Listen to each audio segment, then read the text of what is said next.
Okay, replacing a worn or torn abrasive disc on the disc sander. First of all, we isolate the machine. Then, using an old chisel or scraper, start to pry off the old worn out abrasive paper disc.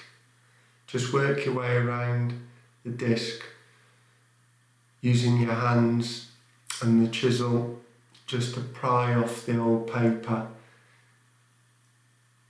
and tear it off.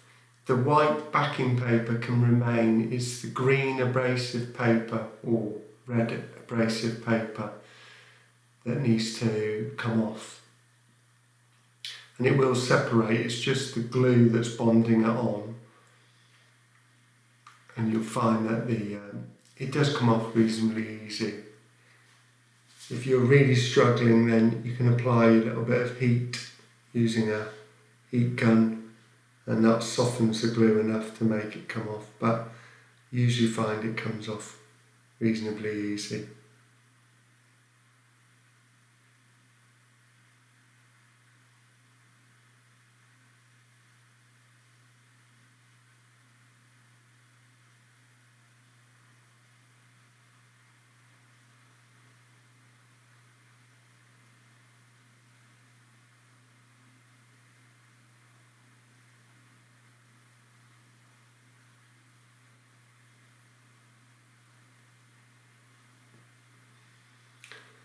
Okay, then collect up all that old paper, and that can go straight into the landfill bin.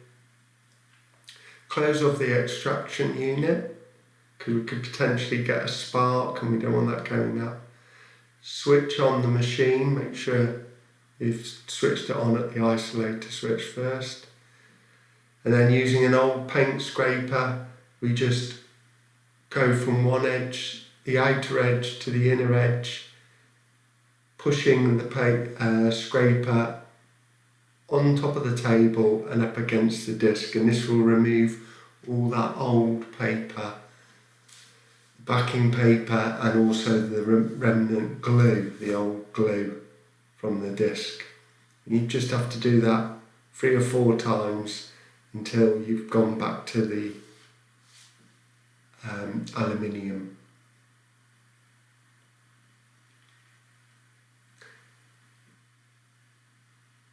It is possible that the scraper isn't doing its job properly. In that case, you just need to clean it off, grind it off a little bit to make it a bit sharper, and then it should remove it. Now I've just cleaned off that with a bit of abrasive paper, and now we're going to unlock the top table, and that pulls out a few inches. Then we can remove the bottom guard to allow us to remove the disc.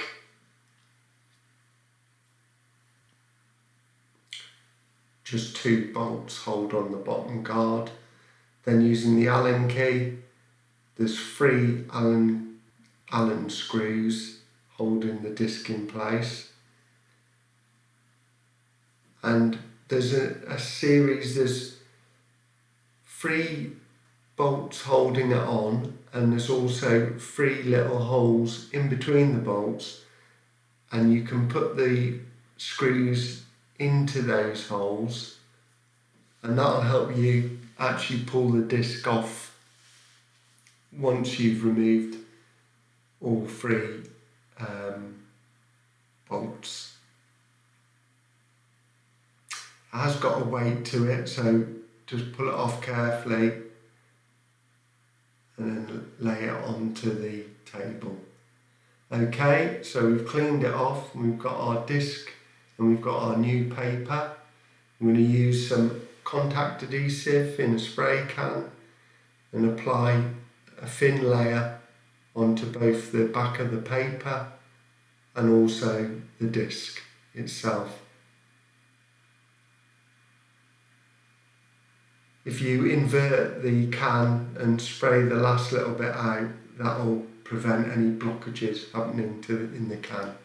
Okay, once it's dried off, place the new abrasive paper onto the disc and pat down flat.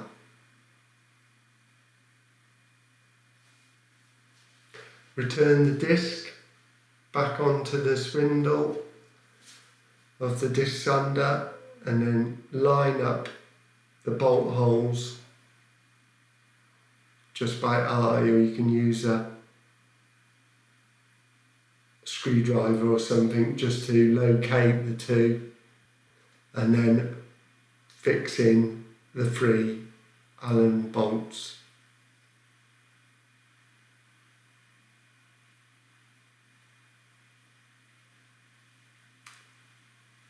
Okay, we can open the extractor now,